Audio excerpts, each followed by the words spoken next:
Oof, horrible. Hey guys, welcome to SheKnowsArsenal. My name is Jessica and I'm your host, and you can follow me on Twitter at @It'sJessino. On today's stream, we're going to be doing exactly what Adu or whoever it was asked us to do about 2 weeks ago, which is judge them at the end of the window. That's what we're doing. We are going to judge them.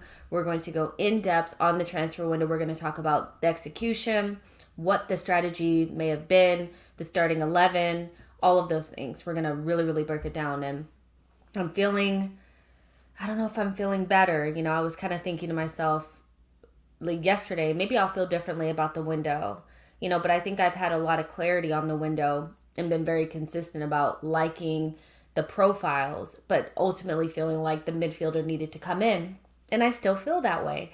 So I'm still a little bit down on it, but I am interested to see certain players come into the team and play an extended amount of time. We haven't seen Ben White play consistently. Obviously, he played one game against Brentford and then was out. We've only seen Odegaard in one game for, one preseason, one Carabao Cup game, and in the league against Man City, which basically was a wash. It's going to be interesting to see how these players get on. Like, it really is. So, we'll just go ahead and get into it. Souls is here. He's in the background, but I'm waiting on, I'm not sure if Harry's going to come or not. He said he was, but maybe he fell asleep. But here's Souls. Hey, Souls, how are you? Yeah, it's seen better days, but feeling better about everything. Yeah, I'm glad you're feeling better. I don't feel as irate as I was yesterday. I'm more just like, the pain is dulled a little bit, just a little bit. That's the But one. Yeah, yeah, it's a little bit more dull. But, I think we'll know more definitively about how we feel about this window once these players start playing. And hopefully we get to see them kind of play together. I think one of my biggest fears is that with the continuing like COVID issues and our inability to stay fit, it will be difficult for us to see this group of players play together, which is ultimately what we want to see. It kind of feels like we've been watching the same team from last season because none of our new players have really been there. So we'll definitely see, or they're not being played like Tavares, because he's more of like a backup. But before we get started, you guys, I just want to remind you that channel memberships are available. You can become a member. Oh, I forgot to put the link. I will do that before we get off, but I'll pin the link tomorrow, either tomorrow or Friday. For members, I'm going to be doing a more tactical breakdown on the potential starting 11. There's a lot of questions around Tomiysasu and what he can add to the team, being more of a center back. So we'll talk about that, the inverted way that we're going to be playing, the asymmetrical shape, how Tierney will bomb on and Tomiysasu will stay back. Odegaard in behind Aubameyang, who are the best two flank players to play as well, and all of that, so that'll be coming for members either tomorrow or Friday. And at some point, I'll do an even more detailed breakdown on just Tomiysasu. I think he's a really interesting player. And I think even if you didn't know anything about him, just looking deeper into the profile, you can see why it makes a lot of sense. Souls, I know you looked at Tomiysasu. How do you feel about, now that you've done more research, how do you feel about him as a player and his unique qualities? yeah. You know what it is. This is what I said this morning was, do your due diligence and do your research, and you'll understand why this seems like a panic buy, but a data-driven panic buy. Because yes, it was so last minute, but it was a very well thought out transfer, in my opinion. There's panic. There's a usual panic buys who, in my opinion, would have been like a Max Aarons, would have been a Tariq Lamptey, it would have been someone high profile that maybe is the obvious signing. This wasn't an obvious one. The name came out of nowhere, and once you start to look at him as a profile to the way that we want to play, number one, Bologna do play a 4-2-3-1 asymmetrical football, and they have their left hand side bomb on a lot more forward and a lot more attackingly, and they play that crossfield balls anyway, and that's what Tomiyasu's been doing last season for them. Number two, Gabriel covers the left hand side aerial threats, whereas on the right hand side, we don't actually have anyone.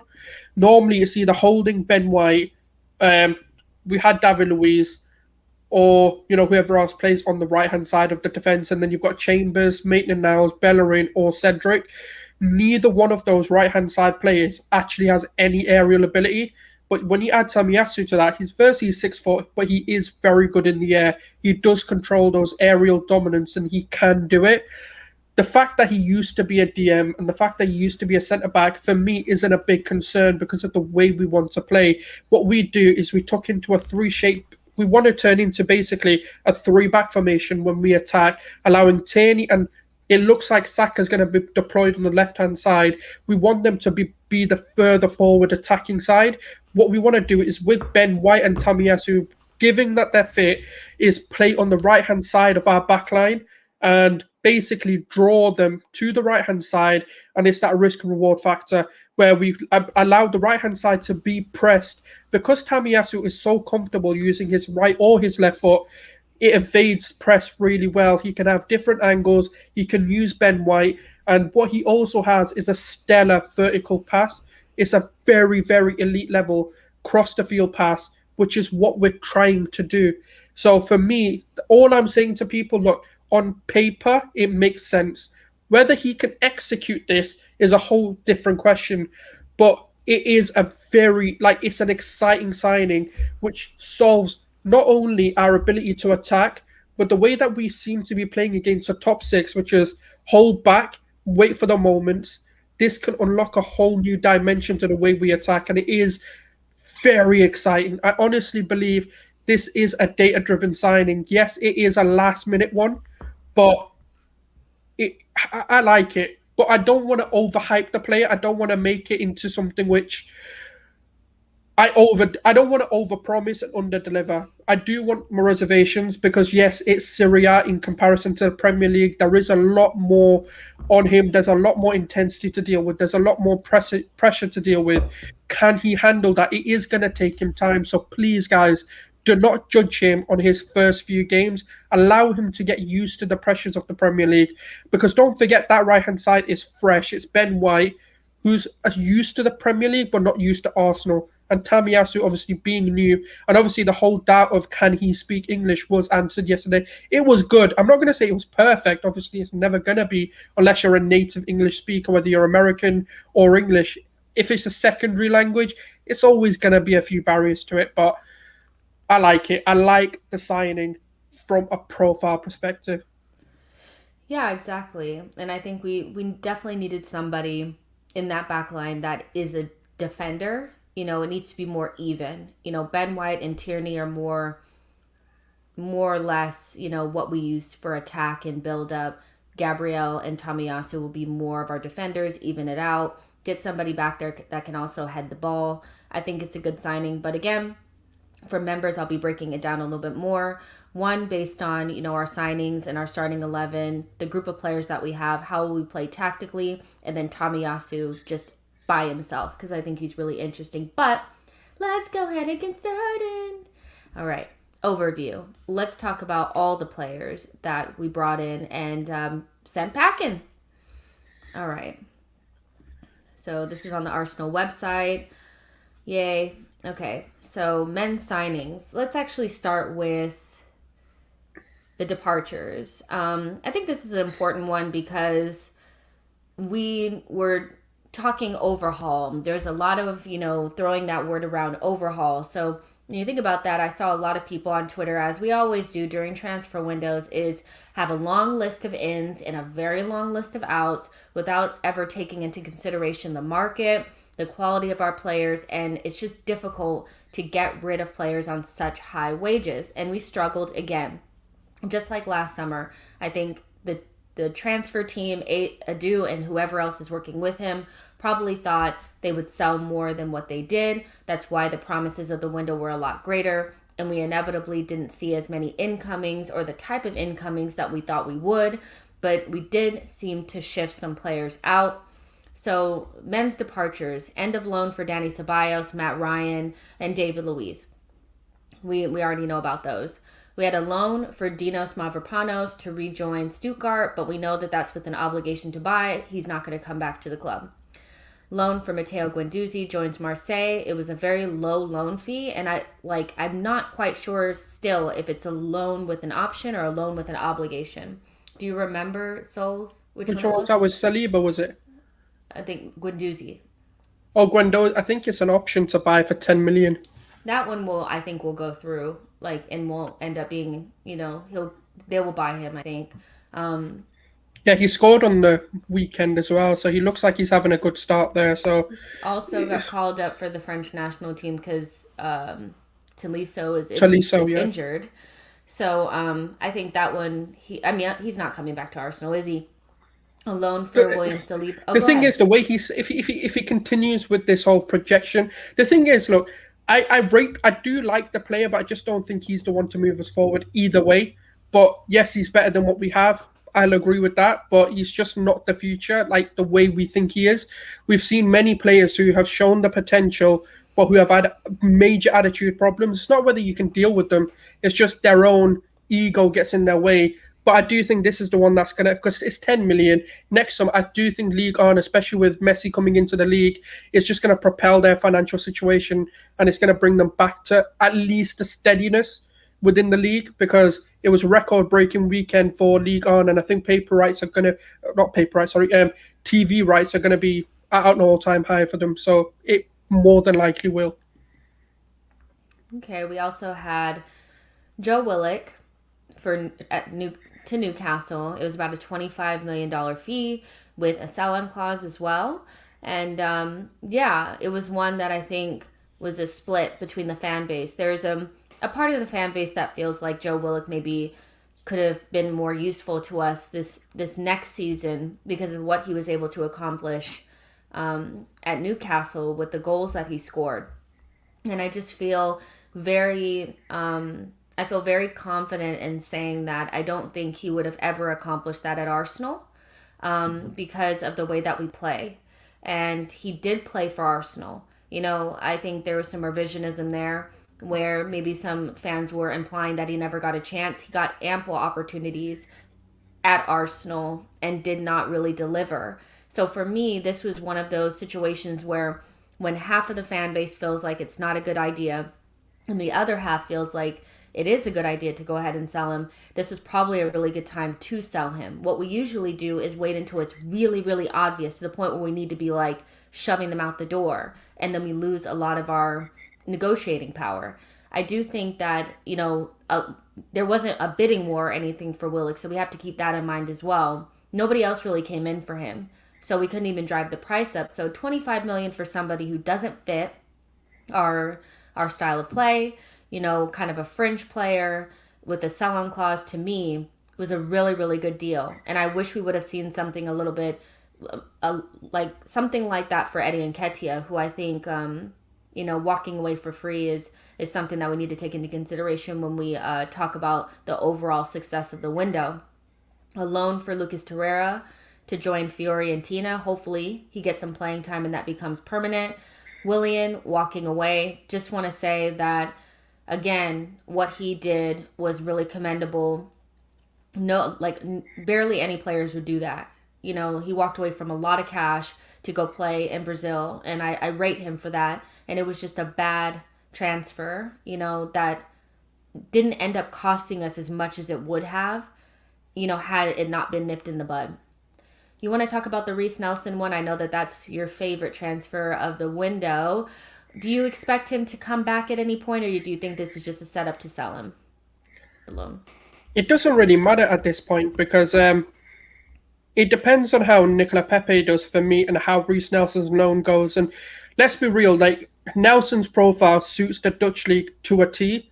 He's a very tricky winger who suits the Dutch league style, where it is a little bit fast, there is space in behind, and it allows him to kind of use his trickery. But the best thing that they did was signed him to a new contract, because for me, if we're looking at it from a probability standpoint, what's the chances of success are very high. He's played in the Premier League and he's proven in moments that he can play in the Premier League, but he's just not had consistent game time. So when you then look at Feyenoord and the Dutch league, I'm not saying, look, I'm not dissing the league. I'm not saying it's weak, but there are nuances to how the league play and the tactical sort of outputs of these leagues. There's more space for attackers to run into. That's why a lot of people favor the Bundesliga and the Dutch league when they're developing their game and get comfortable with themselves. So having him on a new contract, which is revised, means that we're not looking to sell him. But if he has a very good, successful loan move, and clubs are coming in for like £30 million because he's on a new deal, that's very clever to do. It's protecting a potential asset. And that's why I say it's a clever move to do it. I'm not saying it'll definitely succeed, but the chances are higher for succession than failure, in my opinion. I want to know, you guys. I'm really interested to know. There's about 150 of you guys watching, so make sure you like the video and subscribe to the channel and get into the chat box. I want to know if you think that Reiss Nelson was mistreated by Mikel Arteta. There's a narrative going around that he didn't get a chance, he was mistreated. It kind of goes along with the Arteta is ruining our young players. And personally, I don't really feel that strongly about it, where he was mistreated. I think he had some injuries that kept him from being able to be chosen. But I also feel like he needs consistent game time, like in a place that he's going to be without so much pressure. I think there's a lot of pressure on the Reiss Nelsons and the Willocks, the guys that have been at Arsenal for a long time, to deliver at a young age when they don't really have the clout to do it. And when you look at somebody like Emil Smith Rowe and Saka, who just step into the first team and make it look easy, I think it puts a lot of pressure on these other guys. But you guys let us know, do you think Reiss Nelson was mistreated? And why? What happened, to make you guys think that? What do you think, Souls? I mean, do you think he was mistreated in some way? Because, I mean, I think a lot of people think about how Reiss Nelson was like that guy, that Arteta chose, basically, arm around the shoulder when he first came. But then part of me feels like that was just because Arteta wasn't feeling Pepe at the time. So Reiss Nelson became his guy. What do you think? I mean, Arteta did make it clear to him last season that he wants him to go on loan to develop his own game. There's not going to be an armful of opportunities for him to play. So we do need to understand that side. Obviously, Nelson opted to compete for his position instead of obviously taking the loan move, which I don't know how I feel about that, because I respect it, because I'm like, all right, fair enough. At least you got the mentality to want to fight for your spot, which I respect. But it would have been better, because it would have saved. You could have come into the season and been a starter, if you had just gone on loan last season. So I don't know if I can say you've been mistreated, because he was told to go on loan and he didn't. So it depends on who you want to put that blame on, or whether the right loan move even came in for him. So it's a bit difficult. I can't say he was mistreated, mismanaged. I can't really say, because, like I said, look, he got told to go. Let's be honest. He chose to stay. So he knew he was making his bed, and he knew the opportunities weren't going to present themselves. So I think it's a 50-50. I think it depends on which angle you want to look at it. But I do think the loan move is probably one of the best things to happen for him. Keenan says Reiss Nelson doesn't fit the profile. I feel like he doesn't know how to hold the wing and provide assists to the other attacking players. He really needs some solid coaching and tactics. And Feyenoord is a good place to go. They have a good youth setup, good coaches. And one thing I will say about Reiss Nelson, that the more I watch him play, the more I'm actually not convinced that he's playing in his true position. I think as a winger, I don't really think that's what he is. I think he's something else, and it's going to take him playing more games to really nail down what his position is. Because I don't think something tells me that he should be playing on the interior. Like, I don't see him as a flank player. That's just not what I see from him. So we'll see what happens with Reiss, but ultimately, whether he's sold or he comes back, I think this was the best possible move for him. Alex Runnerson, a loan to OH Leuven. I've never heard of that club before, but bye. Wow. I mean, that was a horrible, horrible signing. And of course, I mean, it's just a loan. So this is somebody who will come back to the club and comes back to London Colney Do at the you end know of my his only question is it a lack of confidence or is it a lack of ability? Because you see, Runnerson, I'm not gonna lie, he looked nervous to me. because he knows he wasn't up to the Yeah, yeah. standard. But You know what I mean? but I think this will this will answer that question whether it was because he looked nervy to me more than I don't think I don't know because I've not seen him enough. I've not seen anything to suggest that. But for me, it's like okay, because it is a weaker league. Let's see if he can actually grip a ball for once. Let's see if he can do the fundamentals right. So we'll have to see. But I've not seen enough. But he looked very nervy to me. Yeah, I'm not sad to see him go. No. And then Hector Bellerin joins Real Betis, and I mean he made it very obvious, or not very obvious, but it was well known that he was ready to go. He was willing to take a pay cut, and as the window went on, I was like, okay, we're definitely not going to get a fee for him, but it would be nice to see him in a different league, happy. I think Bellerin gets a bad rep, or I think he's treated too harshly by the fan base. Just because we don't think that he's good enough doesn't necessarily mean that we need to call into question his personal choices of being a vegan and liking fashion, and some of the undertones to it make me uncomfortable. But what I will say is that he has fallen off massively, and we needed something else in that right back position, and hopefully Tomiyasu is that. You know, what are your final thoughts on Hector Bellerin? I mean, been at the club forever, you know, a Barcelona academy kid coming to Arsenal, one of the fastest players I've ever seen, and just the way he fell off, doesn't it feel a little bit somber to see him go? Yeah, I had the pleasure of watching him for a lot longer than a lot of Arsenal fans. Secret passion of mine is watching Barcelona and their academy just develop over the years. So it's unfortunate. Obviously, when you get an ACL and you're reliant on your pace, it is very difficult because your true ability comes out. And I feel like there were a lot more underlying issues with his ability to play, and he was very reliant on his recovery pace. His positioning seems off. And for me, look, I commend him as a person. I think he is a brilliant human being in terms of just what he wants to do, the humanitarian side of him in terms of trying to help the world be a better place. Look, the vegan, it's a lifestyle choice. I don't really care. You do what works for you. You do whatever you want. I eat meat. He doesn't. It doesn't really matter to me. I couldn't care. But I think it's the right choice. I think it's the right decision now to move on. For himself, but also for Arsenal. I feel like for us to get back to being sort of a top four or a competing side, he needed to go. And I think this is the best outcome for all parties. 100%. I cannot disagree with that. So let's move on to, let's see. And I just want to say one thing that just irritates me just a little bit. And I know that there's context involved, but knowing that not these people, that's such a bad way to say it. Some of these players will be back at London Colney at the end of this, and we'll be trying to figure out how to shift them once again, will annoy me next summer. So something else that was talked about a lot was the new contracts, and we were able to get Kieran Tierney on a new long-term deal, as well as Arthur Akwanko and Emil Smith-Rowe. That's a part of the job that I feel like Adu has done a good job at.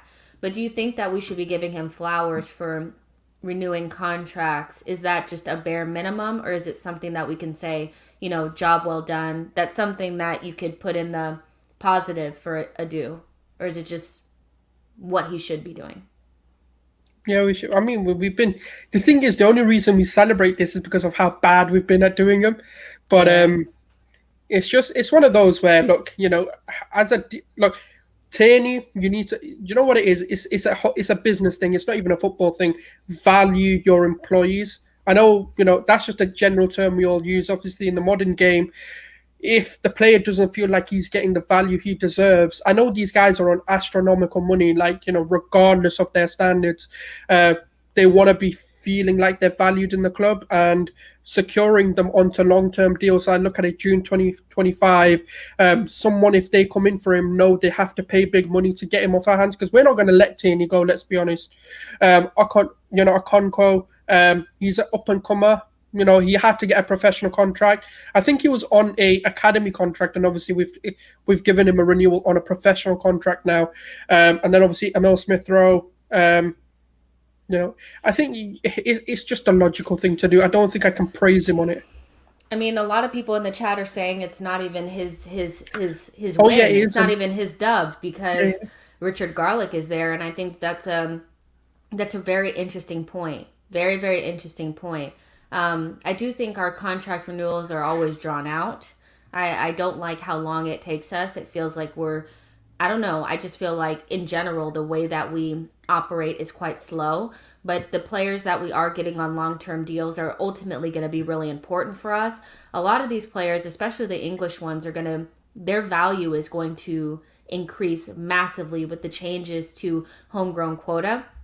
So if at some point we wanted to sell an Arthur Akwanko, or I'm not saying we should, but Emil Smith Rowe, we will be able to do that for top dollar because we've gotten them on these longer term deals. And the last question I want to ask you about these contracts is not about Tierney and not about Akwanko, but Emil Smith Rowe. In hindsight, not even in hindsight, but do you think it was too soon to give him the number 10? Do you think that shirt will weigh him down? Or do you think it's okay for the club to give him the number 10 shirt, maybe not give it to an Odegaard or somebody like that, and expect him to fulfill that? We've had really good number 10s in the past. I don't know if Emil Smith Rowe really is that guy yet. You know what I mean? it's a tricky one. I've not seen a downward spiral with him just yet. I feel like he'll thrive with it. I think he is someone who knows how to take that pressure on. Obviously, coming in against Chelsea with the pressure of the world on him, with all the youngsters coming in and having to make that turnaround, and then being so heavily relied on and being able to take that responsibility. I think look, whether it's the right time or not, we've got another situation at Barcelona where Ansu Fati obviously today got announced as the new number 10, the heir of Lionel Messi, Ronaldinho, many of the greats. Sometimes, you know what? They thrive under that pressure. And this is a make or break for me. This shows whether Emil Smith Rowe can become an elite level player due to his sort of nature of taking that pressure on. And it's like when Messi got it. Messi knew who he was taking it over from, one of his icons, his idols, and someone that was a mentor to him. He took the number 10 from him, and look at him today. I'm not saying Emil Smith Rowe will go on to be a world beater or one of the greats of football, but sometimes when you put that pressure on a kid, they can either live up to that expectation or they can drown in it. But I feel the latter. I feel like this could be the thing that makes him realize his potential, and it also kind of shows that the club do respect him, do value him, and do see him as a brilliant talent, and that can only instill belief in him. So I think it could go one of two ways, but I hope it's the fact that that Emil Smith Rowe feels like he's believed and that there's a lot of faith in him to do really well. So I hope that's the way it goes. Yeah, we'll definitely see what happens. We'll know whether it's gonna if it's gonna weigh him down or not. I don't know. It's inconclusive for me. I almost feel like shirt numbers matter, obviously, and he has a lot to live up to in regards to that shirt. But this is really what we're going to be talking about for the most part. Outgoings, it's been rough, hasn't it? There's still some players at the club that I would like to see go, like Kolasinac, and I hope he's okay from the injury. He's not going now. He's not going now. He's probably not going to go now. There's just some players that are still here, Eddie, Lacazette, but these are the players that we brought in. Nuno Tavares from Benfica, Sambi Lakanga from Anderlecht, Ben White from Brighton, Martin Odegaard from Real Madrid, Aaron Ramsdale from Sheffield United, and Takahiro Tomiyasu from Bologna. Those are the 6 players that we brought in. Oh, where to begin? Did you think that we would get 6 permanent signings in at the beginning of the window? I mean, there's 6 permanent. We haven't really done that before. Yeah, I mean, they told us there's going to be 5 to 6 signings. Obviously, the only question we as a fan base had was what level of 5 to 6 signings we're going to be bringing in. I mean, they delivered on the promise. I can't really sit here and say that they didn't give us the 5 to 6 players. Were they the level that we wanted? Now that's up to you how you feel we should be moving forward. There's a lot of comparisons being drawn to previous clubs who have done a similar thing where they've brought in 5 to 6 young players, and then the following summer they've gone and got their big signings. And for me, the summer window next year is going to be a very defining moment for the club. And for me, it's hard to say you don't like the window, but it's not the way you wanted it. I feel like this window would have been perfect if it was next year, with Lokonga coming in. This year we needed those Awars and your Basumas, your Buendias, your James Madisons, the top level right back, and maybe they flipped it around. But also we've got to look at Party goes, let's say Afcon or gets injured. Who do we have? We had Xhaka or El Neni, right? Now we have Lokonga, who's a more profile fit to a Party. So it makes sense. Like, you needed that. We know Party's injury prone. Well, since he's come to Arsenal, so that makes sense. And then when you look at, obviously Tavares coming in, Kieran Tierney gets injured a lot throughout the season. So you needed someone to come in and be that left back or a natural left back. And he is that. Look, he's not as good, but you either go young or you go old with your backup signings. You can never get a prime player coming in and wanting to push your players unless you're like literally champions year on year. And then when you look at Martin Odegaard, look, some people love him, some people hate him, some but not hate him, but just don't like him and would have preferred someone else to come in. So overall, I like it. They make sense. They're just not what I wanted to do. But this is something which we'll look back at and think one of two things: masterclass that actually defined the future of Arsenal Football Club, or we could look back at it and go, "What a disaster that was." Yeah, for sure. I mean, it could definitely be one of those, like the Spurs window where they bought like 6 players, I think, with the Bale money, didn't they? And Yeah. that didn't really work out, did it? This is a report I think came from Simon Collins, and he did an exclusive with Vinay. Vinay, I'm not going to pronounce his last name, but basically talking about the window and what their strategy was. He talked about, basically he said, I write this update again against the backdrop of a hugely disappointing start to the season. I know how tough this is for all of you, both supporters and employees, with criticism coming from all angles. At times like this, it is critical we stick together and stay positive. We have a very important run of games coming up after the international break, and I'm confident we will come out fighting. And basically what that is a plea to the fans to get behind the team and don't cause a ruckus, right? Our approach for this window was framed by fully recognizing that we are not where we want to be on the pitch, finishing 8th last season with no European football for the first time in many years. This is well below the standards each of us have, and of course that our fans rightly demand from us, which is to be competing for the biggest trophies in the game. So this is an admittance that we're not where we need to be. Europe is a standard that we should have. Whilst we love to jump from where we are to where we want to be in an instant, we need to be realistic that the gap is too large to that. As such, our activity this window has been focused on youth. Our strategy is to fill our squad with some of Europe's most exciting young talent, with players from both our academy and further afield that will grow and develop together under Mikel Arteta and take us where we want to go. So, okay, and whilst this will not be overnight, we can make positive progress, and it gives us the best route to future success in a sustainable way. So I think hearing it from Vinay doesn't necessarily mean that that's not, we knew that, based on who we went after, who we got, the age range, the profiles, we know we're in a full-blown Project Youth.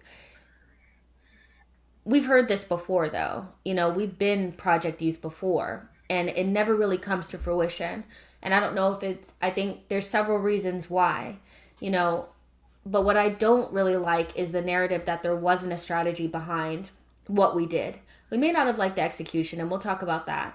But Souls, for you, what do you think about, the narrative that there wasn't a strategy? Is that just narrative based on being disappointed by the window, or do you think people have a point, or should they be reluctant to believe that there was a strategy behind what happened this summer? It feels obvious to me, but is there maybe something that backs up feeling like maybe there wasn't a plan?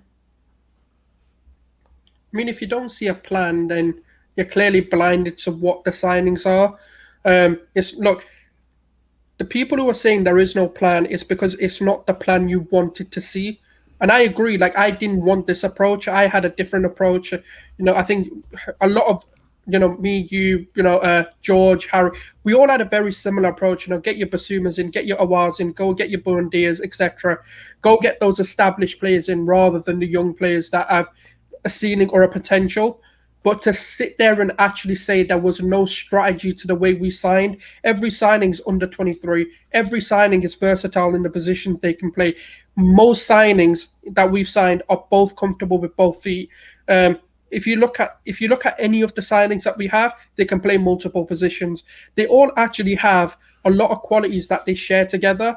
And for me, it's like there are it's obviously because it's not what I wanted. I criticize the window, but I do see a plan. I do see a strategy. And the thing is, you go one of two ways to catch up against. You either financially outbeat and absolutely smash, the likes of Chelsea, Man Cities, and go get players and play. And don't forget, right, Man United have been paid. Their wage bill is astronomically high. Don't let the transfer fees fool you to how much money they are going to be paying in the long run. Same with PSG. Yes, they got all these players on a free, but they're paying astronomical amount of wages, which is a big commitment. Whereas with what we've done is, yes, some of the transfer fees are high, but the wages are very low. They're sub 100k. No one's getting paid more than 100k at the moment from the new signings and from the new project. And so what you do is you bank on potential or you bank on financial power. And I think they know they're never going to financially, on a window to window basis, compete with this team. So what they're doing is trying to narrow the gap by lowering the ceiling that they've got. So if Lokonga does come to be as good as his potential, that's one of the best midfielders in the league. If Ben White does realise his potential, it's one of the best centre backs in the league. Same with Gabriel, same with Ramsdale, same with Tavares and actually Taney as well. Same with Tomiyasu. But even with Tomiyasu, you can bring him into centre back and then go bring your big right back if that's what you want to do moving forward. So the thing is, we're banking, and this is the thing. It's a hope strategy which has worked in the past with for many successful clubs. Barcelona have done this for many years where they've banked on youth and potential to take them where they want to be. And it's a similar approach that we're trying to take. I'm not saying it will work, but I'm saying it's a good way if you're not willing to financially put the money down to compete for a league or anything. What I will say is that there are pros. There are definite pros to this because what I see is we're increasing the value of our squad. Our squad value, the monetary value of our squad has been piss poor for a long time. Because what happens is we buy these old prime players or almost post prime players on a lot of money, put them on high wages, and then you can't get rid of them, and then they inevitably decline at Arsenal. What we can do now is bring in these pre-prime players, keep some of them, and then the ones that don't quite make it, or the ones that we know that we can replace through the academy or through other means, we can move them on for big fees. We've never been able to really do that. I mean, had Iwobi and I think Alex Oxlade-Chamberlain, but that's like two from like ever. Like we never really sell. And I know people don't want to be Leicester. I hear that. Nobody wants to be Dortmund of the Premier League. I get that. But where we are at the moment, we cannot deny that we need to adopt a part of that strategy because our owners are not going to continue to splash the cash. That's just not what it is. Sustainable models, you have to find ways to get the money circulating. So for me, that's the biggest pro of Project Youth. That's beyond the idea of how they're going to play on the pitch and whether or not these players are going to get up to the standard that we need them to be at, because really for me that's dependent on the manager. If the coach can get the most out of this group, just looking at it from a standard, I'm like, good, we're gonna up the value of this squad. Bam, Saka's already worth like 70 million. People already wanted Emil Smith Rowe for 35 million or 30 million. So we have something going there. But, and we also, we'll talk about the deals and stuff. But my biggest con with this is that will this work in the Premier League when there's so much money in the Premier League that it's becoming so competitive? The top four is unreachable at this moment. Like it very much so is. I don't think there's much we could have done this window to bridge the gap to a point where we would have felt like top four is on. When you look at the squads of Manchester United, they bring in Ronaldo, Varane, Sancho, and they already had Pogba, Bruno, Aaron Wan-Bissaka, Luke Shaw, David De Gea. That's just their first squad. Martial, Rashford, Greenwood. They have depth. Man City is similar. Chelsea is similar, where they have 1 to 2 teams that are top four quality already. Liverpool's first 11 is one of the best in the world. You know what I mean? And then Man City, like all of them, that's the top four. Then you have these other teams now that are starting to build these squads that don't look, it doesn't really look like, oh, they're just going to be up here for a minute and then fall down. It doesn't look like that anymore. Aston Villa is building a pretty decent squad. Leicester, good squad. West Ham's looking a little bit better. And so now it's starting to look a little bit more like the competition is really there. I don't know if we can do Project Youth and bridge the gap and get into Europe at the same time. I don't No, you know can. if You can. not unless not unless your older players are performing. I feel like that is the main thing. Your Aubameyangs, your Thomas Partys, these guys have to perform. And in the past, the older players have let down the younger players. If they don't show up, the inconsistencies with young players we're gonna lose points from that. So in a really competitive league, Dortmund, they can drop so many points and still make it into the top four. That's not really our reality. But what were you gonna say? Like I feel like you were about to say something, to add on to that. Yeah. The thing is, right, I'm not saying I like the approach, but what I will say, the logical side to it is this. As the players grow, like your younger players, what that allows you to then do is because they're developing, they're not an area of concern. The midfield won't be an area of concern. The defense might not be an area of concern. It allows you to then do what a lot of these clubs are doing, where they're buying 1 or 2 players, but very high value players.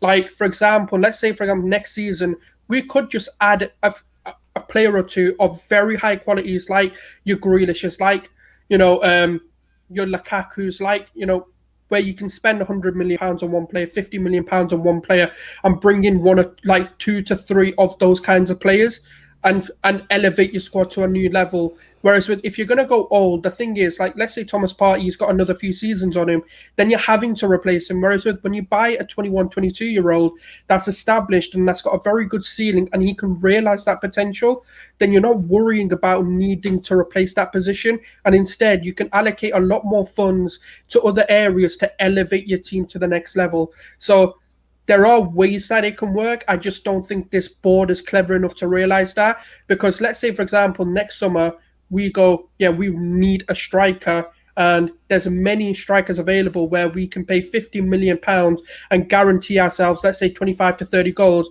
We can do that because the players that we banked on their potential, they're ready to play now. They're ready to take on the responsibilities. Then you can do it. Then you can get that striker for £50 million and get a right back, let's say, for £50 million, and not feel like we didn't do enough. So that's the logic I'm trying to say, that it can work, but you've got to be very smart with it. But then on the flip side, if Lokonga, let's say, is smashing it, but and then you get an £80 million bid for him, let's say, because he's one of the best midfielders in the world at the time or whatever, and someone comes in and goes, you know what, here's 50, 60 million.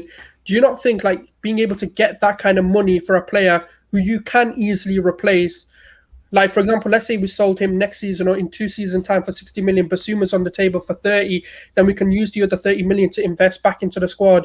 It does make sense, but I just don't believe that this board is the right one. That's why I'm saying we need Overmars to come in. Yeah, for me it's like it's I think that it can we can progress in this way and get close enough to where we want to be in order to then get to that next step and buy the players that we really want. But ultimately, the manager has to be able to coach up this group of players and progress them. My biggest kind of like ooh is I don't know if Arteta has the ability to develop these young players, develop a system and a style of play, and then keep his senior players happy enough where they'll still play for him. He's had a very difficult time. Like, Project Youth doesn't work without senior players. It doesn't. You have to have a group of senior players ready to be a part of the project and help shepherd these young players forward. Right now, we have Aubameyang and Thomas Partey, Granit Xhaka, and let's say Leno. Those are four like more senior players, and Lacazette. Do we really think that they're going to be able to give the levels that we need in order to help these young players bridge that gap? You know, Aubameyang is going to be playing with three players behind him that are under the age of 23. Is he going to be able to score the goals and help these guys come, develop? I don't know. Does Arteta have the ability to keep both sets of players happy? I don't think so. He can keep the young players happy, but the older players look like they're ready to jump ship. We know Leno wanted to go. We know Xhaka wanted to go. So it's just one of those things where I think, like, if there's the right manager in place, then they could keep the project together and keep it moving forward. With Arteta having a hard time getting the older players on board, and then he still doesn't seem like he has a good grip on the style of play and all that kind of stuff, I feel like it's a little bit, it might fall apart. And if it takes too long, we'll lose some of the key players that we need to make this happen. Our Sakas, our ESRs, and stuff like that. But there's definitely pros and cons. There's definitely pros and cons. And I don't think you can say that there was no strategy. I don't really like hearing that. But let's talk about the execution. This is kind of how long it took, that kind of thing. I think at the beginning of the window, we were kind of like, well, it does take some time. There's the Euros, da-da-da. But I think at the end of the day, we could probably say that we probably gave them a little bit too much rope, right? We probably could have wrapped things up a little bit quickly. We saw how quickly Tomiysasu got done. We saw how quickly other people were able to get deals done. But it seems like Adu seems to drag his feet a little bit. Or do you think something differently? I think once the Euros ended, but the thing is though, none of our players that we signed off the top of my head, other than Ben White, actually played in the Euros. So I don't know why they took so long. Like, that's the thing that didn't make sense to me, because the only one that I can give him a bit of leeway is Ben White, because he is in the European Cup. And also, to be fair, he already had told everyone that he's coming to Arsenal. So that pretty much seemed to be a done deal. Like, we kind of, he said it to the England's camp, like, I am going to be leaving Brighton and I'm going to be joining Arsenal, etc., etc. So that seemed to be done. But obviously the formalities could only get done once the Euros finish, once he's back from holiday and everything like that. But he seems to drag things out, whether that's because they don't have an actual plan in place, or whether that's, astute negotiating. Maybe they are waiting for the prices to drop. Obviously, they could have secured Odegaard for 60 million at the beginning of the window, but they waited and got him for 30 million instead. So I think it's a 50-50. I think some of the signings, I get why he waited, because I wouldn't have, the fact that we got Odegaard for 30 million is a brilliant piece of business, to be honest with you. And if we're going off of how the transfer window opened, they were asking for 50 million, 60 million. So, okay, that's fair. Like, you can give him that. He waited a bit and he got the right price for him, in my opinion. But Lokonga, for example, Lokonga was fairly quick. I think it does drag it, but it's so hard to say because they're so cheap that you can't really say anything, and they're so not needed right now. Like, we didn't urgently need them. If it was like an Awar Basuma, I don't know, an Aaron's or a Baku coming in, then I could be like, what, and they brought him in now, I'd have been like, why? But none of those signings we needed for the beginning of the window, and we didn't sign anyone that we truly needed for the start of the window, unless we got some high profile. So I think the only thing I'll say is we didn't improve our 11. That's the only execution thing that I would criticize from a personal standpoint. Maybe we should have gotten in maybe one or two more first 11 level raises, rather than just going all out for the bench and the fringy players and people who may be good. Yeah, fund allocation is really my biggest gripe. The fund allocation was poor. I just feel I can't the execution of Project Youth. So I get so I don't even want to beat them over the head with Buendia. I'm not going to, because we got Odegaard. But when it comes to, Basuma or Awa, these players are young too. Basuma's 24, I think. Yeah, he's like 24. Yeah, Awa's 22, 23. And Awa's 22. So the profile, or the lack of emphasis on midfield is poor for me. Like, and I don't even know if that falls in execution or what, but it just feels like they just said, you know what, it's fine to have Xhaka be a pillar of my midfield, because that would mean that Thomas has to stay back, and he's going to be doing most of it. What usually happens with Xhaka is we're a lot less dynamic when he's the person taking control of the midfield, because he defers to the easier pass, because he stat pads his way through games. That's what he does. He doesn't want to make a wrong pass. So instead of putting the pass through for Aubameyang, he passes it easy to Tierney and says, you do it. When Thomas is out on the field, he passes between the lines. He does riskier passes. He takes the risks that are necessary, and then people shit on him for it. And I'm like, well, how do you think that you make things happen in this game? Do you want safe Xhaka, or do you want to take a risk and do what, let Thomas be the director? So we've basically deferred to that, and I can't believe they made that decision. I actually still can't get over them making that decision. Project Youth doesn't mean you have to bring in these players. There's Basuma and Aouar fit in those categories as well. Bruno Guimaraes fits in that category as well. So this is something that I feel like is just imagine if there wasn't an international break right now, and Granit got COVID and Thomas is still injured, and we're playing now, what our midfield looks like, because you decided not to fix it. So for me, that part I'll never really get over. The one thing, and the other part is the deals.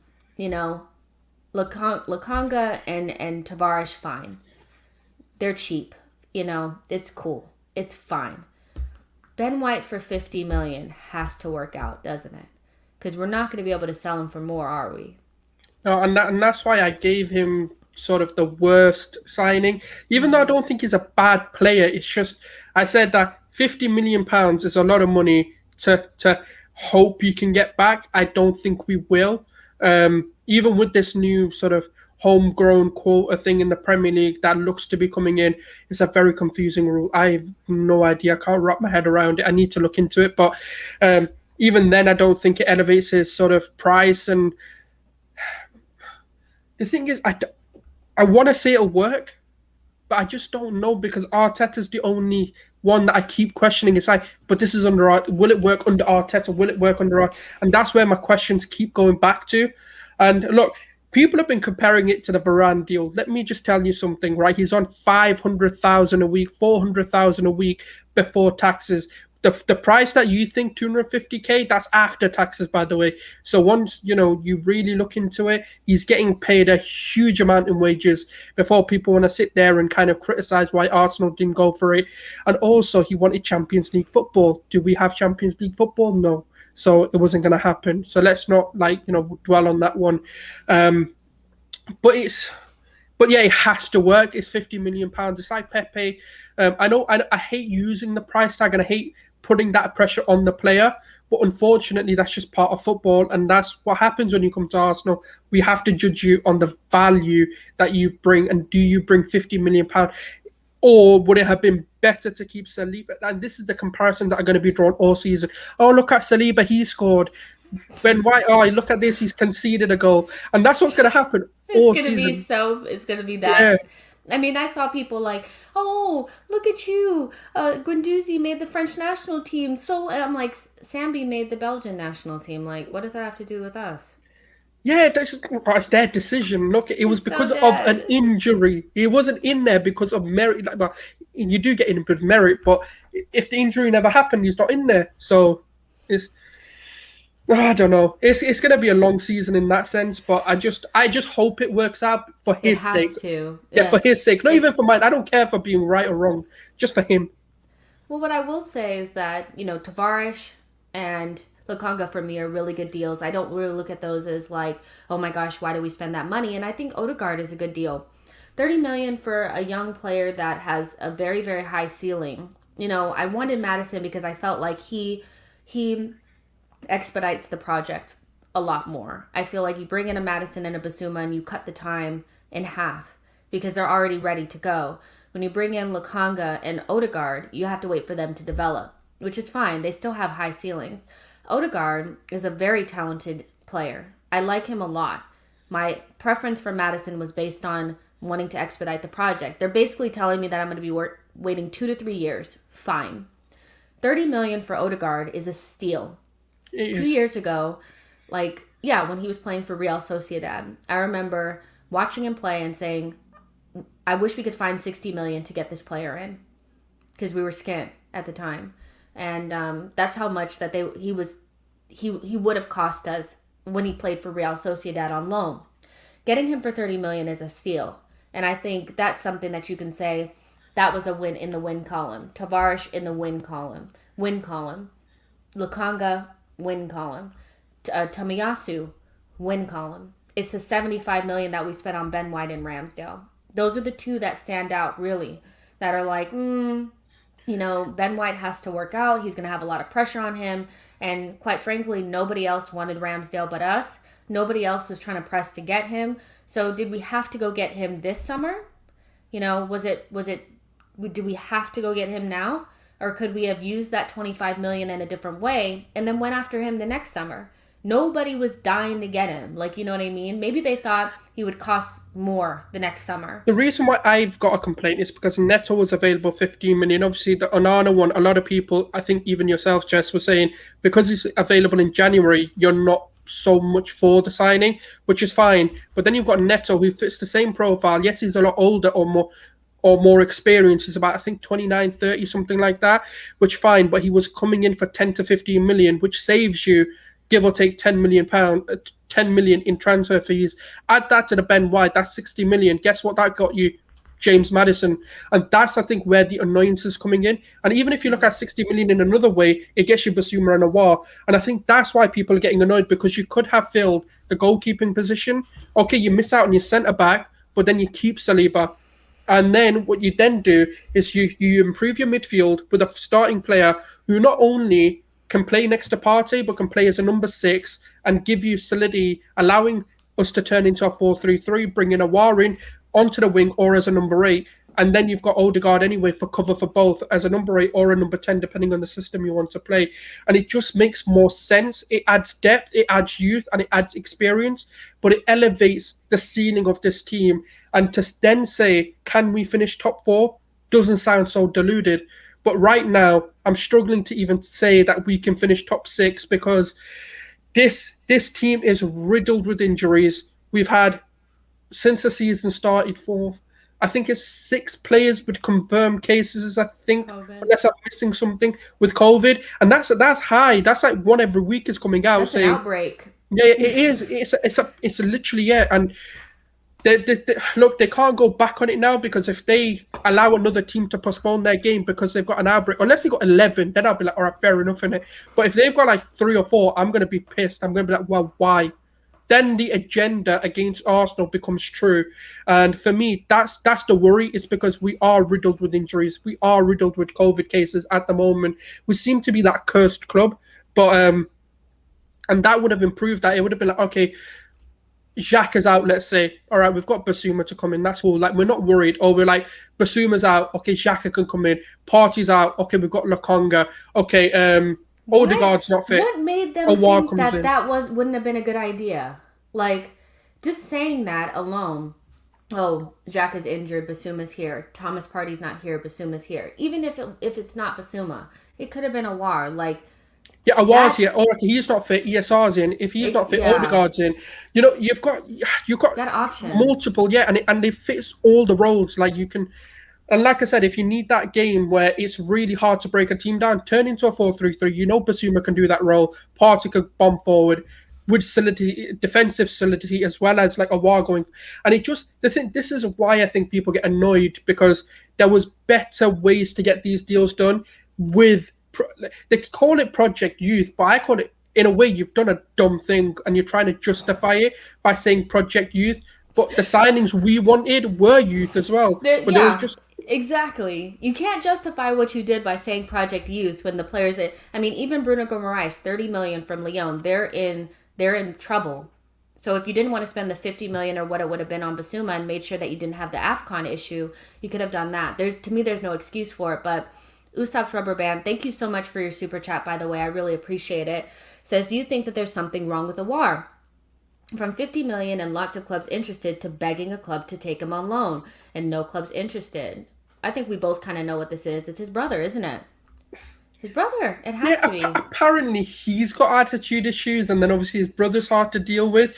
But then, when I asked someone what was the issue, apparently he was just being silly on the bench or something like that. And I'm like, oh, fuck off, man! Like, why that? Why is that the reason you're signing? I mean, Harry Kane decided not to go to training to try to force a move, and nobody's acting like he has an attitude problem or whatever. Awad didn't go to training because he wanted to force a move last summer to us, and everybody said he was a demon.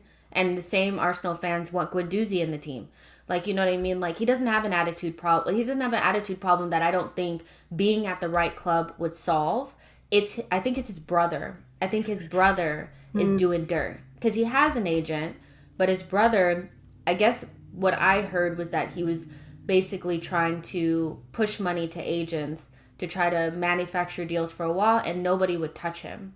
You know, oh, by the way, guys, I'm not saying he's got it. I've heard he's had attitude issues. That's what we're trying to say. Yeah, I don't know if he actually has attitude issues. It's just when people say attitude issues, they're referring back to him not coming to a practice or a game, training, because he wanted to come to Arsenal last summer. And people were like, oh, I didn't like that. Harry Kane did the same thing, and I don't see anybody saying anything about him. He's still the captain and the greatest striker that ever lived. You know, so it's just double standard. You know, the notion of like no one else wanted him. I agree with certain players, but I don't agree with an Awar who, let's be honest, like if you ask majority of the fan base, they're all for him. They would say yes, sign him. So I don't understand why this narrative comes out. Oh yeah, but no one else wanted him, so we dodged a bullet. And I'm like, did we? Because it will be a signing we regret not to have signed.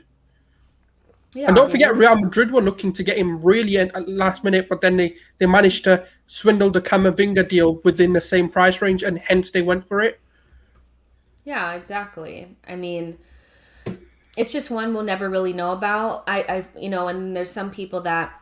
It's the last thing I'm going to say about the whole Basuma thing is that I was getting a lot of pushback from people saying that, well, he'll be there in January. And then some report came out that we're long-term admirers of Basuma, and there's is potentially something that we can look at in January. You guys, these reports come out after every single transfer window. We start being lightly linked by journalists that are closer to the club about these signings that we could potentially get to ease the blow of not getting obvious signings. We will not get Yves Bissouma in January. We won't. The chance for us to get him was this summer. Other top teams probably wouldn't go after him because of AFCON. But we should have still went after him. 5 months, 6 months with Yves Bissouma in your team, regardless of AFCON or not, is better than not having him in your team at all. It's just stupid, you know. So the idea that we're gonna get him in January is not gonna happen. He's gonna bang.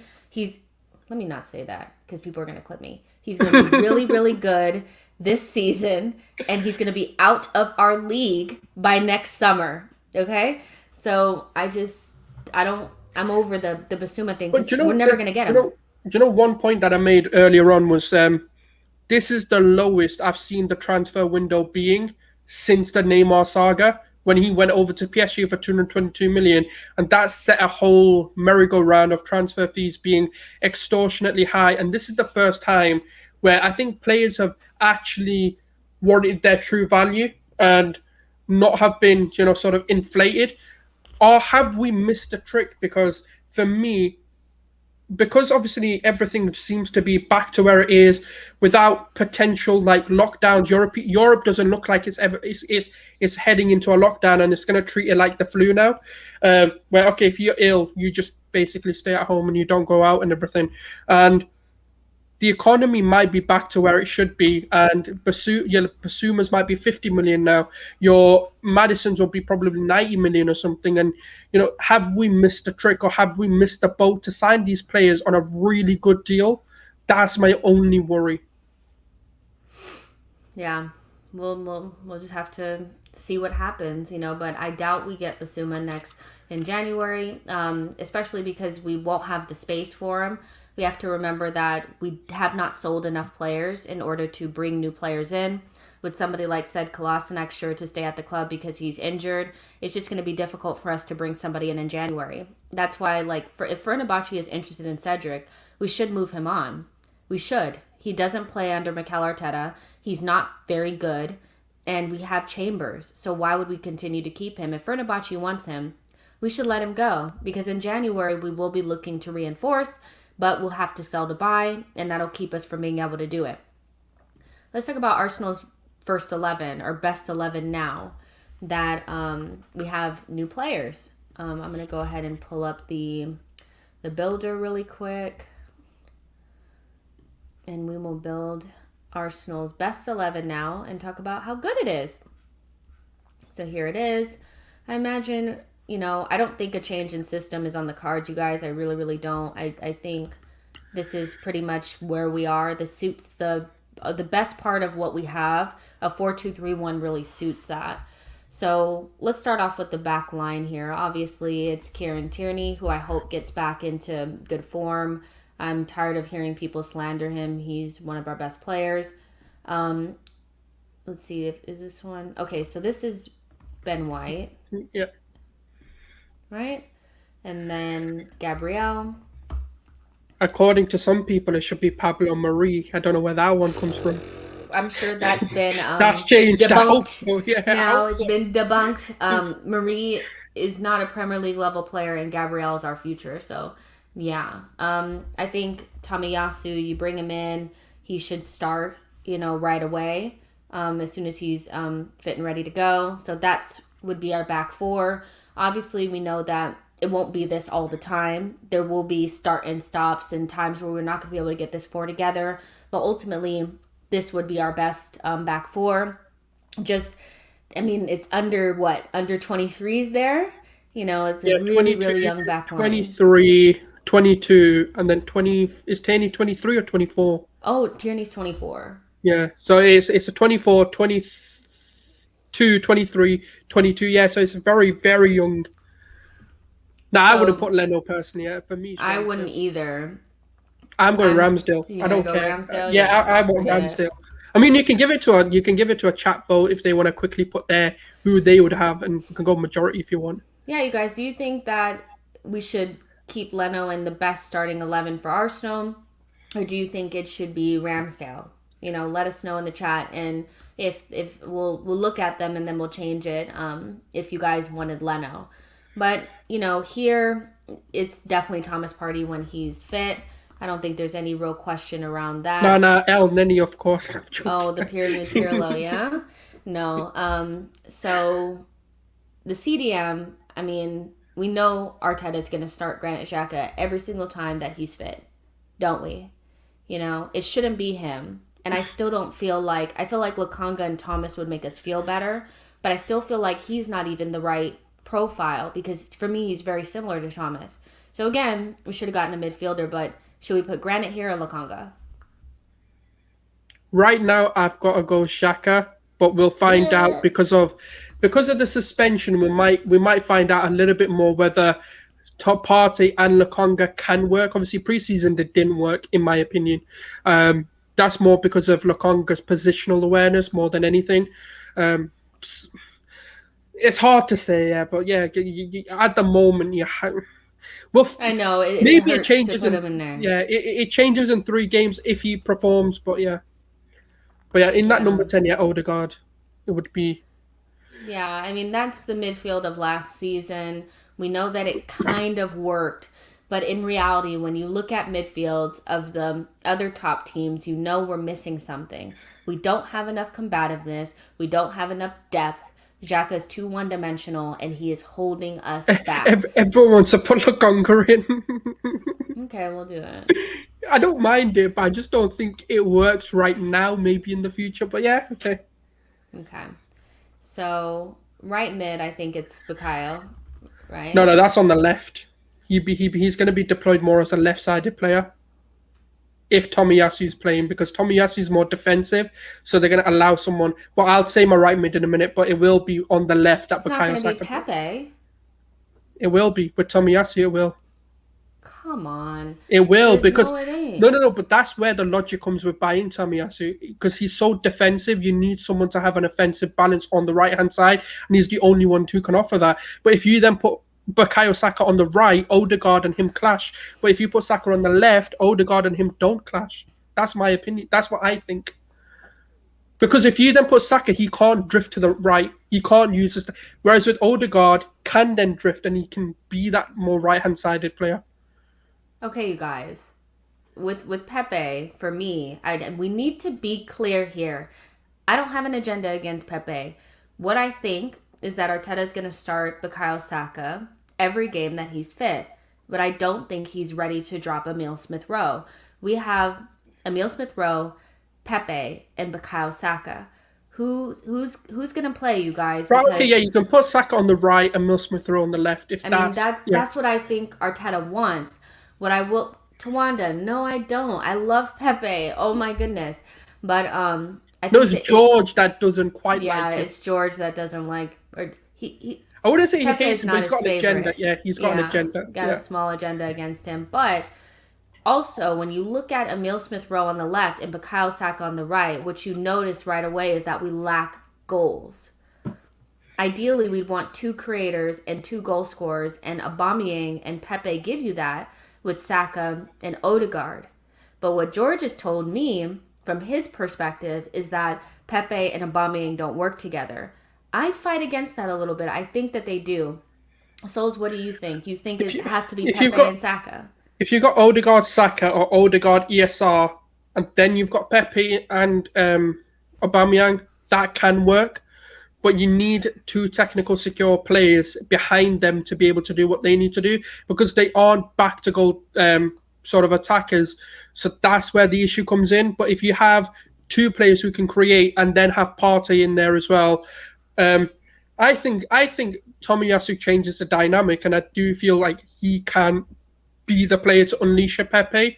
That's why I'm saying I personally think what's going to happen is Pepe is going to be the right hand side, Saka on the left, and then you're going to have Odegaard and ESR switching around, and then you're going to have Aubameyang pretty much as a striker there. But I don't mind. This is a good issue to have, and why we didn't sign many attackers. But it's just where does the goal come from? It'll be from Pepe or Aubameyang, and that's why I'm going with pretty much that front three. Do you guys think that ESR and Odegaard don't mesh? I'm seeing mixed No, but reviews on it. you can't have Saka, ESR, and Odegaard. That's where you've got literally Aubameyang only scoring goals. Whereas with Exactly, but that's because why I I'm see saying people Pepe, saying that Aubameyang, they yeah. clash and they don't work together. But yeah, we'll go with what you said. We'll put Pepe on the right and No, but what do you think though? Like what you because like obviously because I don't mind either, but I'm just saying from a goals perspective, this works better because you got two goal scorers rather than one, unless Saka and Odegaard do add goals to the game. I think what I would prefer is Bukayo Yeah. Saka and Pepe and Aubameyang. But what I feel like Arteta's going to do is Bukayo Saka, ESR, and Aubameyang. I don't think, and also I think that combination of players, Saka, ESR, and that's for me, it's more with Lacazette. I think Lacazette fits them better. I think if you do this, I think Aubameyang works better with these two. I think this is what I'd prefer because we don't have goals. Do you know the only alternative thing that you can do is put Saka on the right, Martinelli on the left, and then Martinelli Aubameyang ain't up start top. no games. No, that's what I'm saying. He won't start, but that's the alternative to if you want if you want to go with like not having Pepe at all in the team. Like that's the way you do it. But I think ESR and Odegaard work, but then the problem is where do the goal? Then you still have the problem. It'll be Saka that gets out for me because you still need two players who I'm not going to say guarantee you goals, but can score goals. It just depends on if Saka's found his shooting boots. Yeah, Magzinho says Saka's goal output will increase anyways. Pepe is not a goal scorer. Scoring 5 in the dead end of the season does not mean you score goals. But I would say he's more of a goal threat than ESR, and so that's why for me it was important to bring somebody in at the top end of the pitch, and this is why, our window was kind of dead because we needed an attacker and we didn't bring it in. And although I don't think our forwards are horrible, I don't think they have as much production in terms of what you actually need. We need production. We need goals and assists from our wide forwards. Aubameyang needs support. And we just don't have forwards like the other top teams in the league. We just don't. Pepe, Saka, and ESR sometimes look blunt and like they lack goals. So this is to me, our best option. And then you have ESR and Lacazette off of the bench.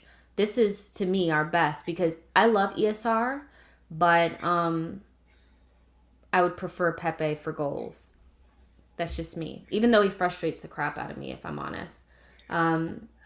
I'll Talk FC has become a member of the channel. Thank you so much for joining. I really appreciate it. Your first member stream will be either Thursday or Friday. We'll break down this starting group and talk about how they work tactically.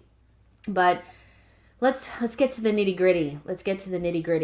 What's the floor and ceiling, of this group? I mean, it's not just the guys on the pitch. It's the group that's not on the pitch. I think our bench, if you looked at our bench right now, you would see Lacazette, ESR, Granit Xhaka, Tavares, Cedric, Chambers, Holding, Leno, Martinelli, Balogun, Eddie Nketiah. That's not screaming depth. That's not screaming top six. That's struggling for eighth. That's really kind of what I'm getting here, But what is your floor and ceiling of this team? Now, before you say it, we have seen a version of this team if certain players are injured. So keep that in mind because that is our floor. Rob Holdings, Marie's coming into this team, Thomas Partey being injured, us being stuck with Lokonga and Xhaka. Aubameyang played against Man City. Our floor is looking a little, foundation is a little rocked. It's looking a little. Before I answer, one question I have for the chat, right, is what would you pick as your front three? Would you put ESR in there and put Saka onto the right? Because there's conflicting, but I want to see it because a few people have answered that. But for me, the ceiling of this team is definitely fifth. For me, I think we can compete for a fifth or sixth position. The floor of this team, Jesus Christ. 20th. Well, the floor could be anything, but the problem is injuries more than anything. That if you're talking no injuries, this team can compete for fifth easy. But if you're talking about with the injuries and the problems that we could have in terms of depth, this could easily finish 10th. Yeah, I don't think, because when you really think about it at the same time, it's kind of like Nketiah, yeah, that's dead. When you think about it, does Lokonga and Tavares make sure that when you lose those two players that you're getting the same levels? I don't think right away they do because they're both young players that are not remotely as good as the players that they're actually replacing. So the idea of the floor going up is actually more, it's predicated on them being able to develop into something like the players that they're going to be replacing, but they're not that now. So I still think the floor is pretty much where it was. Because Lukonga and Tavares have to actually develop. It's not just enough to have a body. We didn't have those bodies before, but I don't think that's enough, really. You know, does that make sense? Yeah, that's Do you the know what issue. I'm saying? You're banking on them being good. You're not you don't truly know. So it's like you're hoping they can come in and the quality doesn't drop. I mean, Lokonga's maybe shown it a little bit more. Tavares is a bit more. We've all agree he's very raw, and he's the only concern I have really. I mean, we're still kind of Odegaard goes down and we're passing it to Tierney to try to cross the ball in. I mean, that's really where we are. We are still an injury away from not being able to play our game. So I think I would say the ceiling on a good day, if everything goes the way that we want it to go, is 6. But I could easily see with a couple of injuries, 12th, 10th to 12th. And that's not being over the top. That's just you have to add Arteta tax in there, the inevitable mistakes that he's going to make because he's a novice manager, injuries, inconsistencies from young players, and the fact that the league is a lot better than it was even last season. Fans in the stands, I think we don't do well away now because, people are cheering and making noise and we can't hear Arteta from the bench shouting orders. So I would say 6 to 12 is reasonable, just like Keenan says. Do So you not think them not hearing him might make them better? They'll be like, "Oh yeah, what did you say? Oh yeah, I didn't hear you. Didn't hear you. I'm just gonna carry on." now, before we get out of here, what is your prediction for where this team is going to finish this season? Has it changed since the transfer window has closed? We made a lot of predictions based on kind of what we thought was going to happen, and a lot of that didn't come to fruition. I remember we had Awars and Basumas and all type of stuff in our little lineups, and I don't see any of that there. So, what's your prediction? Where do you say it with your chest? Where do you think we're gonna The only finish? signing I got was Ben White. It's funny. That's the only signing I got right. With chest, I'll say 8th. I'll be honest because I've got if the money. All right, I'll say it with chest. If Arteta's here, the highest we'll finish is 7th. Yeah. Arteta, Ooh. if Arteta gets sacked, we get top 6. That's what I'll say for sure. Ooh, with chess. What I'll say is that there's no precedent. There's no evidence or no example of a team losing their first 3 games, being in 20th, and finishing any higher than 7th. So it's hard for me to make a prediction beyond that because I know we have a novice manager. If a new manager were to come in, I'm kind of like you, and depending on the manager, it would change.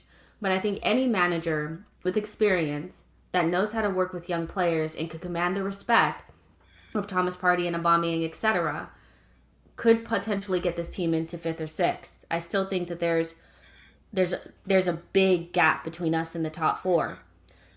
But with Arteta, I think 7th is about where we'll finish on a good day if things go right. So I'm actually going to predict 8th. I think I cannot predict more than that. And so I'm predicting another finish in 8th around-ish. And that's really unfortunate. It really, really is. But, that's kind of the reality that we're in. And Let's say before Christmas, let's say Arteta does get sacked and someone comes in. What do you reckon then? I would say because I feel like the right type of managers would get a bounce, and the bounce that the players that you want to get the bounce are Aubameyang and Thomas Partey. You want them on side. If you get a happy Aubameyang that's like, whew, that's over, let's start. I think you get something out of him and the rest of the team because he is also, I feel like he controls some of the temperature within the dressing room. I think he's So important to the morale of the if the team. goal is European football, would you be happy if, let's say, we finished 8th but got it through the FA Cup? Would you be happy with that, or would you think no, Oh it's the no. league? We Okay. need to progress in the league. The league is all that matters to me. That to me that's it. If you don't get up that league table, you're finished, you know. And another eighth place finish is not good enough, but I can easily see it especially if we keep Arteta. But last thing, out of 10, what's your window rating? And all you guys in the chat, there's about 270 of you guys watching. Make sure you like the video, subscribe to the channel, and give us your rating out of 10. Go. Today 4. Ooh, it's like after we really went through it or whatever. Were you always a 4? Were you always 4? Oh, okay. I'm positive. Maybe in 2 years' time, I come back and say this is 8 or a 9. But the way it is today and the way that we did it, I'd have to say like a 4. Because I don't think it's an average window. I think it is slightly below for the position we're in. Yeah, let's see what the chat is saying. I've seen It's negative very 4. mixed. It's very mixed, Yeah, isn't it? 6, 3 out of 10, 7 out of 10. Yes, I'd be happy with 8th and FA Cup trophy. 5 out of 10, 4, 7, 4, -4, 4, 2.5, 2, 6, 7, 7.5, 7. It's so wide range. Okay, Josh, we know. 2. We know, Josh. We know. 6 or 7, 5. Shamoy. I saw it. It was a 1. Shamoy, you're not happy with the window at all. I mean, someone put -4, so he was really not happy with it. King's sake, Gambi and Gunnar 4 out of 20. So that's like 2 out of 10. Then that's like okay. Yeah, you guys. Yeah, I honestly, now that I've deeped it and we've talked more about everything from top to bottom, renewals, outgoings, incomings, execution, prioritization, what we think the pros and cons of Project Youth is, I would have to say a 5. I was a 6 yesterday, but I think I'm at a 5, and the reason for that is that the floor is still 12th. Like, it really, really is. Like, the floor is actually not... I think we did bring in bodies that we need, but right now they are kind of just bodies because Lakanga is not going to have the Thomas Partey impact. Tavares is not going to have Kieran Tierney impact. And we're still just one injury away from Rob Holding and Marie being our starting center backs. And because I anticipate the injuries, COVID, all of that, I think inevitably, knowing that the spread is 6 to 12 and Arteta is the manager that he is, I can only expect us to finish somewhere around where we were last season. So it has to be 5. It's just mediocre. For me, a 5 out of 10, in America, that would be 50%, which is an F. That's, it's not very good. But again, in the next couple of years, like you've said, Souls, this could look like a masterclass. But I think we need to be cognizant of who's running this team, who's running this project, and do we really think Vinay, Adu, and Arteta can get this group of players going? Can Arteta get the respect and the buy-in from the players that we need to be around our young players to help them succeed? I think that's a big fat no for me right now. So at this point, I'm thinking the window is kind of a bust, and we'll see what happens. We could be proved wrong. I think if Harry and George were here, they would tell us we were being super negative. I do. I think so. I can hear George just screaming at me. Yes, I think that they would be very disappointed in us. But hey, it's our stream. They didn't come, so we get to say whatever we want. Yeah, exactly. All right, you guys, I'm going to end it there. Make sure that you guys consider becoming a member of the channel. All of the memberships are less than $5 per month, which is really affordable. Member streams will be coming out either Thursday or Friday, and there'll be tactical breakdowns of this particular lineup. Now that we know what players we're going to have, we can kind of just talk about it a little bit more, how we will play, how Tomiysasu is going to make a difference, Ben White, how he'll make a difference, Odegaard, how he make a difference. All of those great and wonderful things. Even maybe how a 3-4-3 would work with this group. We'll talk about all of that. So that'll either be Thursday or Friday. I just have to work out my schedule. Hope you guys like the stream, like the video, subscribe to the channel, share this with a friend. Make sure you're still nice in the comment section. Tell us nice things on Twitter. Don't slander us. Be our friends. And we'll talk to you guys in the next one. Bye, guys.